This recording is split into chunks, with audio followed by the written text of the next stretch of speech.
Detail చూస్తే Mahabub Nagar MLC ఉప ఎన్నిక పోలింగ్ కొనసాగుతోంది. ఉదయం 8 గంటలకు ప్రారంభమైన ఓటింగ్ సాయంత్రం 4 గంటల వరకు కొనసాగనుంది. స్థానిక ప్రజాప్రతినిధులు ఓటు హక్కు వినియోగించుకుంటున్నారు. ఉదయం 10 గంటల వరకు 15.36% పోలింగ్ నమోదైంది. 1449 మంది ప్రజాప్రతినిధులు తమ ఓటు హక్కును వినియోగించుకుంటున్నారు.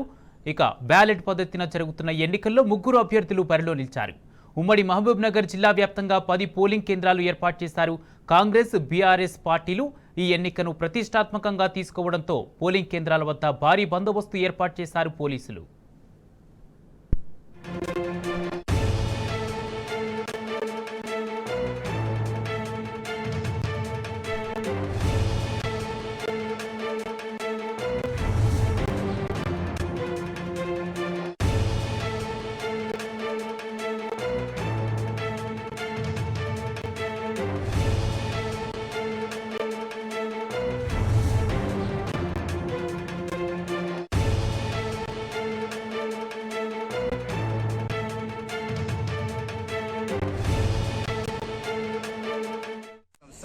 ఎమ్మెల్సీ అభ్యర్థిగా ప్రకటించినందుకు ముఖ్యంగా బీఆర్ఎస్ పార్టీ అధినాయకులందరికీ అలాగే నిరంజన్ రెడ్డి అన్న గారికి నా యొక్క ప్రత్యేక ధన్యవాదాలు. ఒక స్థానిక సంస్థల నుంచి వచ్చిన అభ్యర్థిని, స్థానిక సంస్థల సమస్యల గురించి ఉన్న అవగాహన ఉన్న వ్యక్తిని ఈరోజు స్థానిక సంస్థల్లో బీఆర్ఎస్ పార్టీ నన్ను బలపరిచింది. ఎందుకంటే ఎక్కడనో పారిశ్రామికవేత్తలను తీసుకొచ్చి వాళ్ళ బిజినెస్ చేసుకోవడానికి ఉపయోగపడతారు తప్పించి స్థానిక సమస్యలు అనేది చాలామందికి పట్టింపు ఉండదు. అంటే అధికార పార్టీ ఎన్నిలో ఉంటే అందులో జాయిన్ అయ్యి వాళ్ళ బిజినెస్ చేసుకోవడానికే తప్పించి ప్రజా సమస్యలపై పోరాడే తత్వం వాళ్ళది కాదు. నేను నిరంతరం ప్రజల్లోనే ఉంటా. నా రాజకీయ భవిష్యత్ అంతా ప్రజలతోటే ఉంటుంది. ఇంతకుముందు నేను ఉప సర్పంచ్గా అలాగే జెడ్పీటీసీగా, వైస్ చైర్మన్గా ఉమ్మడి జిల్లాకు చేసిన. ఈరోజు భారీ మెజార్టీతోటి స్థానిక సంస్థల అభ్యర్థిగా ఖచ్చితంగా విజయం సాధిస్తాను. నారాయణపేట డిస్ట్రిక్ట్ హెడ్ క్వార్టర్లో శాసన మండలి ఎలక్షన్ జరుగుతూ ఉంది. దాన్ని పొద్దున 8 o'clock నుంచి సాయంత్రం 4 గంటల వరకు జరుగుతూ ఉంది.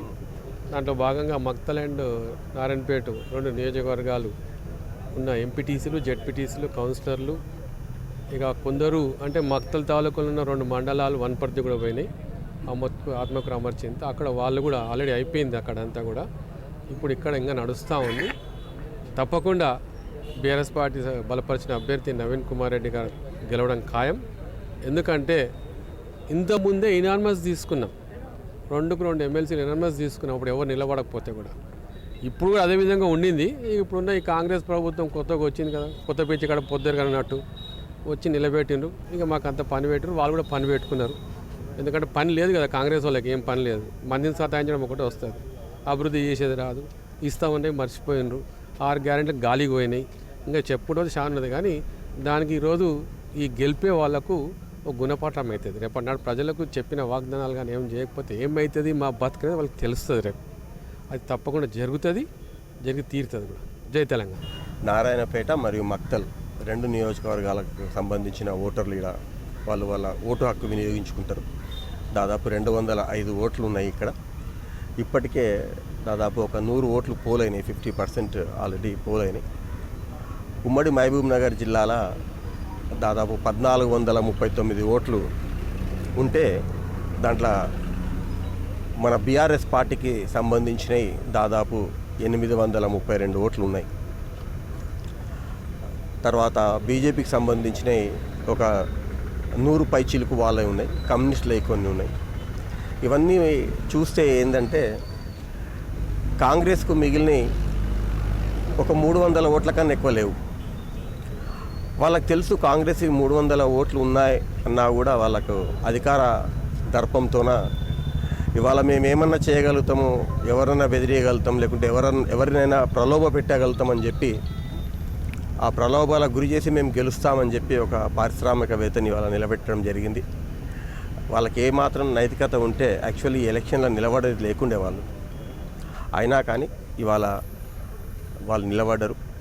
ఎట్టి పరిస్థితుల్లో కూడా మేము మంచి మెజార్టీతోన బీఆర్ఎస్ అభ్యర్థి నవీన్ కుమార్ రెడ్డి గారు తప్పకుండా గెలుస్తారు.